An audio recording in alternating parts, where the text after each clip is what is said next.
शिरोमणि गुरुद्वारा प्रबंधक कमेटी यानी एसजीपीसी अकाल तख्त और शिरोमणि अकाली दल को मौजूदा संकट से उबारने के लिए सरबत खालसा बुलाने की मांग ने पंजाब की पंथक और सियासी हलकों में नई हलचल पैदा कर दी है।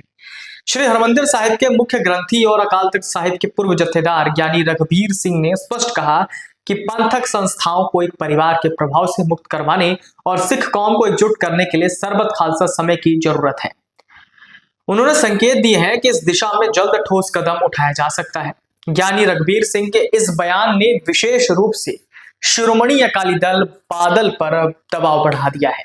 राजनीतिक विश्लेषकों का मानना है कि यदि सरबत खालसा बुलाया जाता है तो इसका सबसे सीधा प्रभाव अकाली दल पर पड़ेगा, जो पहले ही अंदरूनी मतभेद और नेतृत्व को लेकर उठते सवालों से जूझ रहा है। सरबत खालसा सिख परंपरा में सर्वोच्च सामूहिक निर्णय की संस्था मानी जाती है, जिसमें पंथ से जुड़े अहम धार्मिक और सामुदायिक मुद्दों पर सर्वसम्मति से निर्णय लिए जाते हैं।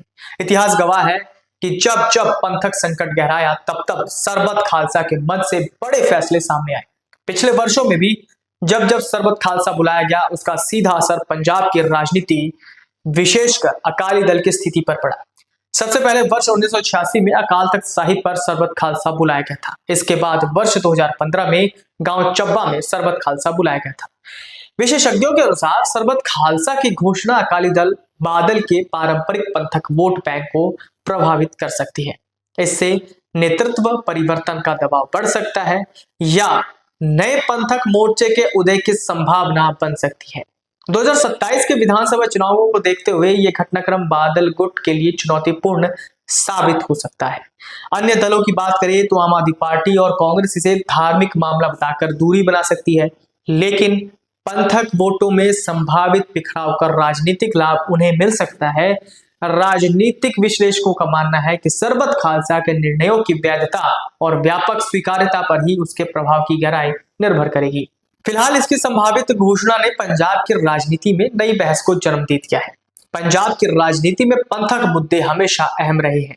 यदि सरबत खालसा बुलाया जाता है और कोई बड़ा धार्मिक या संगठनात्मक फैसला सामने आता है तो पंथक राजनीति का पुनर्गठन संभव है। इससे अकाली दल में नेतृत्व परिवर्तन का दबाव बढ़ सकता है, नए पंथक मोर्चे उभर सकते हैं या वोट बैंक का स्थायी विभाजन हो सकता है। प्रभाव की गहराई उसकी वैधता और स्वीकार्यता पर निर्भर करेगी। बता दें कि पंजाब के मोहाली स्थित गुरुद्वारा अंब साहिब की कथित जमीन बिक्री को लेकर विवाद मामले पर शेर दरबार साहिब के हेड ग्रंथी यानी रघबीर सिंह ने प्रेस कॉन्फ्रेंस कर कड़े सवाल उठाए थे और निष्पक्ष और पारदर्शी जांच की मांग भी की थी। प्रेस वार्ता के दौरान उन्होंने सीधे तौर पर सुखबीर सिंह बादल और उनके परिवार को निशाने पर लिया था। ज्ञानी रघबीर सिंह ने आरोप लगाया था कि धार्मिक संस्थानों की संपत्तियों के प्रबंधन में पारदर्शिता की कमी है और जमीन सौदों के जरिए कुछ लोग लाभान्वित हो रहे हैं। उन्होंने कहा था कि शिरोमणि गुरुद्वारा प्रबंधक कमेटी यानी एसजीपीसी के अधीन आने वाली संपत्तियां संगत की आस्था से जुड़ी हैं। ऐसे में उनके लेन देन में पूर्ण जवाबदेही और स्पष्टता सुनिश्चित की जानी चाहिए। यदि किसी स्तर पर अनियमितता हुई तो उसकी निष्पक्ष जांच कर सच्चाई सामने लाई जानी चाहिए। आपके राज्य की खबरें, आपके शहर की खबरें सबसे पहले जानने के लिए देखते रहें अमर उजाला। चैनल को सब्सक्राइब जरूर कर लें और पाएं हर अपडेट।